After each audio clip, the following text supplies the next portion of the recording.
This is Nozzler's new Model 21 rifle, and it's chambered for 6.5 Creedmoor. Now, I've been testing several 6.5 Creedmoor loads, different loads in this rifle, to get an idea of which ones might be best for certain situations. And this particular load here is the Barnes Vor-TX 120 grain TTSX boat tail bullet. TTSX stands for tipped triple shock. Now, if you're unfamiliar with the Barnes tipped triple shock, it is a descendant of the original Barnes X bullet. Now, the Barnes X bullet was one of the first successful all copper hunting bullets, and essentially it was a hollow point bullet. It just had an open cavity in the nose of the solid copper bullet, and when that bullet hit something, materials and fluids entered that cavity and made the bullet deform. Now, when the Barnes X bullet originally came out, some rifles really liked them and some rifles really didn't.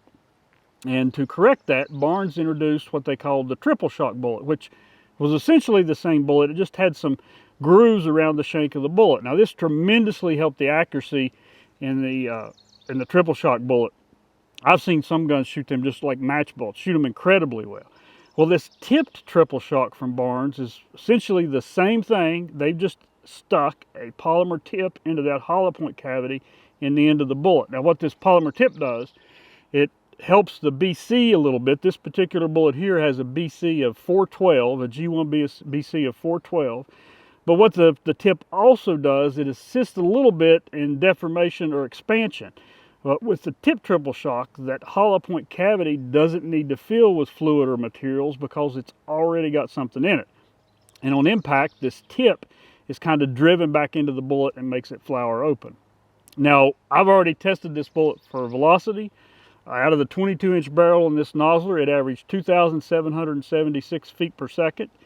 And we fired three shot groups. And for those three shot groups, it averaged 1.1 inches, 1 1/10 inches. So that's not too bad. But what we want to do now is we have some ballistic gel set up about 100 yards downrange. And we're going to shoot this bullet into that gel and see what kind of terminal performance it delivers.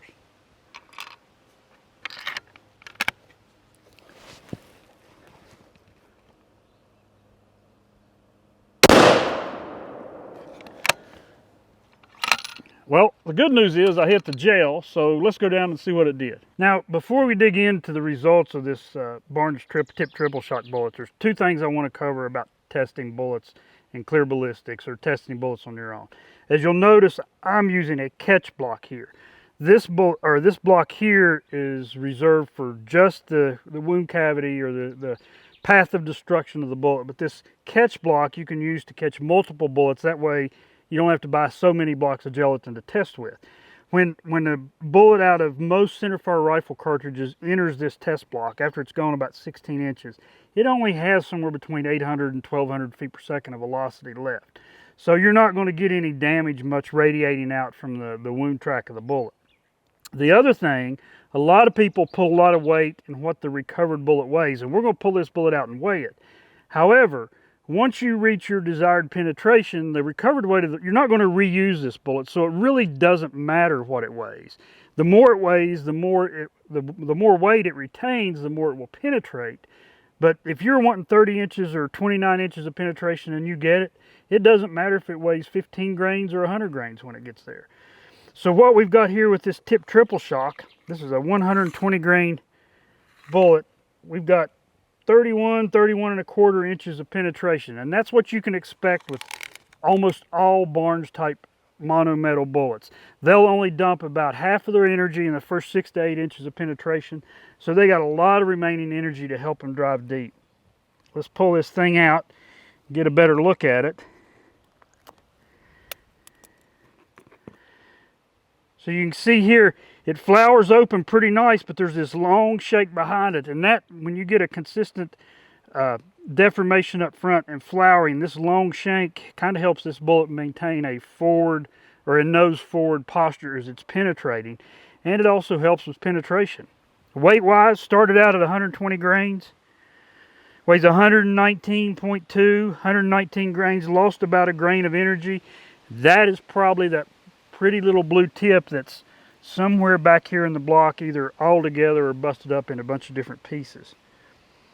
As far as the frontal diameter, We're looking right at a 1/2 inch frontal diameter. So if you're looking for a 6.5 Creedmoor load and penetration is your absolute most important criteria, this is the type bullet you want. Monometal Barnes tip triple shock should give you the deepest penetration you can find out of a 6.5 Creedmoor.